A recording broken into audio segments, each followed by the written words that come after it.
सुरुवातीला तर ह्याच एकरमध्ये 87 टन तुमच्या फवारण्यामुळे ऊस मिळाला. एकरी 87 टन झालं ते. 8,500. थोडं लास्ट तर तिसऱ्या वर्षी 75, चौथ्या वर्षी जवळपास 40 लाखात होत. चौथ्या वर्षी बरं. आमचं 10 एकर लावून 40 लोकांना मिळालं. आज आपण आहोत लातूरमध्ये चिकुर्डा गावात. आपलं नाव सांगा सर. साहेबराव भानुदास गावडे. आपलं सचिन साहेबराव गाडी. हो सर. आपण ऊसाच्या प्लॉटमध्ये आहोत. आपल्या ऊसाच्या प्लॉटमध्ये गहू सुद्धा आहे. दोघं आंतरपीक. हां, ऊसाची जात कोणती?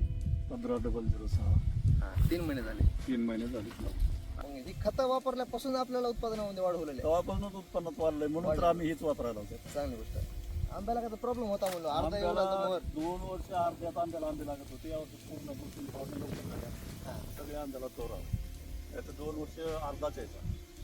एका बाजूला आल्यासारखं यायचं आणि एका बाजूला नाही. म्हणजे फवारणी खतं, सेम हीच जी उसाला केलंय तीच त्याला फवार. रासायनिक वगैरे काय नाही. काय बरं.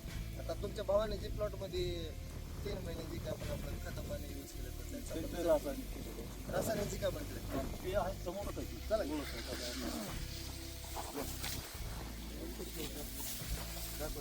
हा, चला.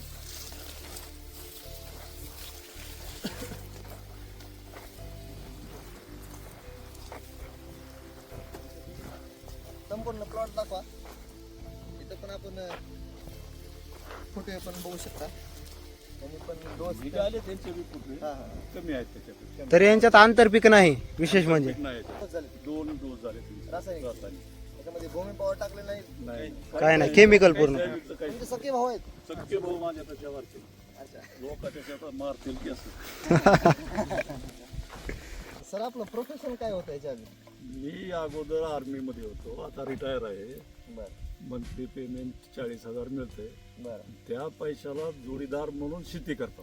आणि शेतीमध्ये ऑर्गॅनिक खतं यूज करतो. हा ऑर्गॅनिक तुमचं हे जे ग्रीन प्लॅन्ट आहे ते. बरं. खत वापरून समाधानी तर राहू की. समाधानी बिलकुल. धन्यवाद सर. ठीक आहे. लय भारी वाटलं.